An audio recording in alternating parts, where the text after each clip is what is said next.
दहेज प्रथा। साल 2036 की वो शाम, गर्मी से बुरा हाल। कूलर की हवा में बैठा हर रोज की तरह मैं टीवी देख रहा था। टीवी तो क्या, डब्बा था डब्बा। एलईडी तो हमने रमेश की शादी में समधीसा को गिफ्ट में दे दिया था। बस तब से हम इसी से काम चला रहे थे। हालांकि जब हमें यह हमारी ससुराल से गिफ्ट में मिला था तब ये किसी एलईडी से कम नहीं था। तभी मोबाइल की घंटी बजी। फोन रमेश के ससुराल से था।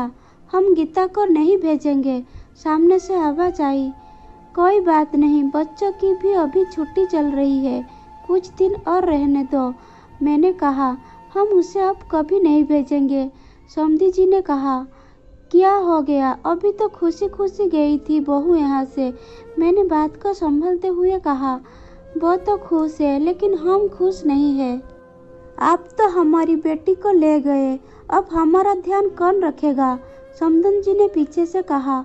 मैं कुछ समझा नहीं। मैंने कहा, समझाना समझना कुछ नहीं है, गर्मी बहुत है, हमें ऐसी चाहिए वरना अपनी बहू को भूल जाओ।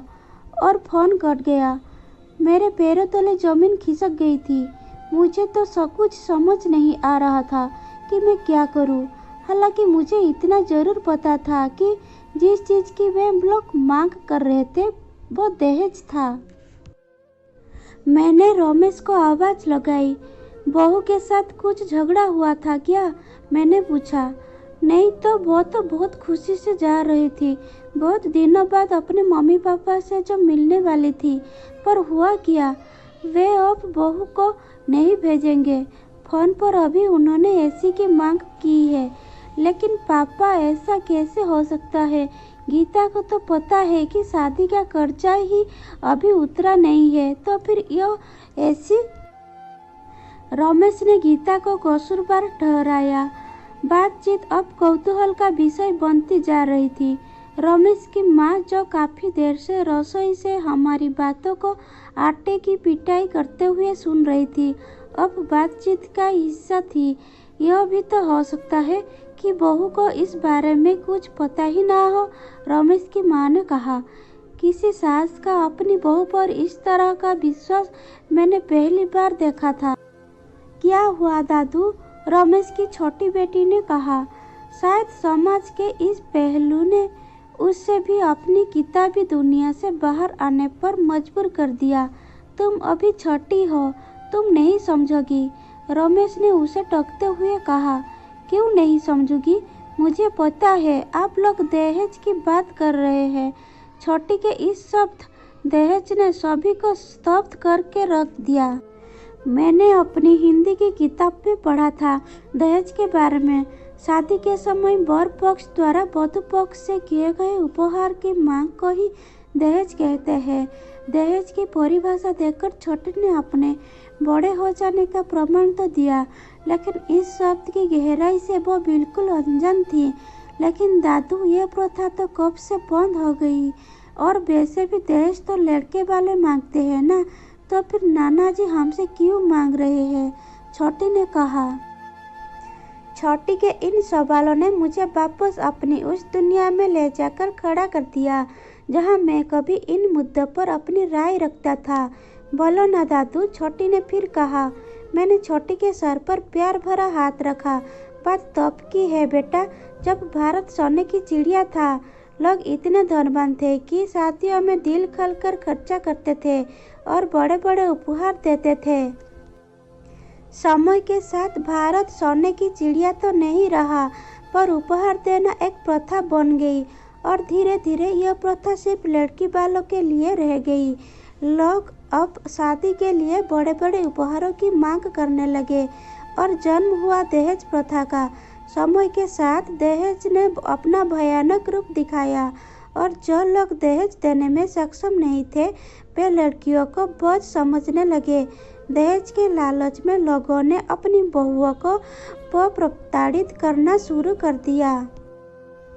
दहेज का भयानक रूप तो तब सामने आया जब दहेज के डर से लोगों ने बेटियों को मां की कोख में ही मारना शुरू कर दिया। धीरे धीरे लड़कियों की संख्या लड़कों के मुकाबले कम होने लगी।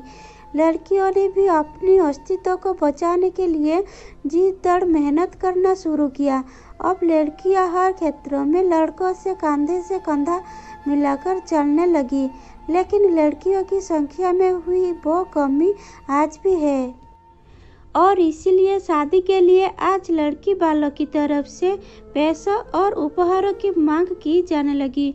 और तब दहेज का एक दूसरा रूप सामने आया। एक प्रथा ही दूसरी प्रथा को जन्म देती है। फंडा यह है कि किसी प्रथा को खत्म करने की बजाय उसके सही और गलत पहलू की ओर ध्यान दिया जाए। तभी दरवाजे की घंटी बजी। छोटी ने दौड़कर दरवाजा खोला। हाथों में बैग और आंखों में आंसू लिए गीता दरवाजे पर खड़ी थी। आज से यही मेरा घर है। मैं वो घर छोड़ आई हूँ पापा। जो मेरा सदा करे वो मेरे माँ बाप नहीं हो सकते, गीता ने रमेश की तरफ देखते हुए कहा। रमेश की आंखें भर आई। उसने दौड़कर गीता को गले से लगा लिया। आज फिर एक बेटी ने परिवार को बिखरने से बचा लिया था। नारी के अटूट प्रेम का बेजोड़ उदाहरण आज मेरे सामने था। मैंने अपने हाथों पर प्यार भरा एक हाथ महसूस किया। दो प्यार भरी आंखें गली के नुक्कड़ तक घूम मारने का निमंत्रण दे रही थी। रमेश की माँ और मैं बुढ़ापे के उस सफर में मोहब्बत का हाथ थामे आज थोड़ा दूर निकल आए थे, ताकि शाम के खाने में प्यार का थोड़ा तड़का और लग जाए। तो दोस्तों, उम्मीद करते हैं हमारी आज की कहानी भी आपको पसंद आई होगी। आपका क्या कहना है इस कहानी के बारे में? कमेंट करके हमें ज़रूर बताइए। वीडियो को लाइक कर दीजिए और इसी तरह की कहानियाँ लगातार देखने के लिए चैनल को सब्सक्राइब करके घंटी को दबाकर ऑल पर सेट कर लीजिए, ताकि आने वाली वीडियो का नोटिफिकेशन आपके पास तुरंत पहुँचे। मैं मिलता हूँ आपसे अगली वीडियो में। तब तक के लिए धन्यवाद।